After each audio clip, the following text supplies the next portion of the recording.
Sous les débris laissés par les frappes continuent, Gaza s'effondre pendant que les discours se perpétuent. Politique de feu, logique assumée, mais les civils tombent par milliers.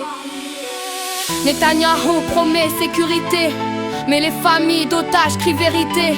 Comment sauver par l'explosion quand chaque bombe amaigrit leurs chances de libération? Stratégie martelée comme nécessité, mais le bilan civil vient la contester.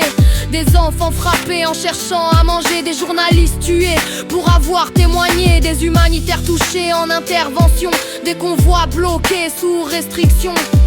Les droits humains deviennent secondaires quand la force parle plus fort que la lumière. S'accrocher au pouvoir coûte que coûte, même si le monde s'enlise dans le doute. 78 en tension accumulée, occupation si que jamais apaisée.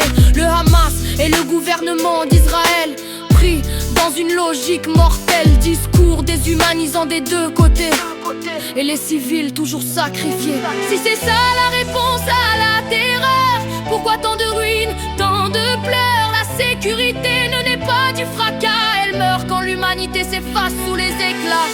Et Trump et les puissances occidentales ne sont pas exempts de ce scandale. Leur soutien, leurs armes, leurs accords signés, sans eux la guerre n'aurait pas la même portée. Complicité stratégique, silence calculé, cargaison part pendant que les villes sont ciblées. Quand on finance et qu'on livre en continu, on ne peut pas dire qu'on n'a rien vu.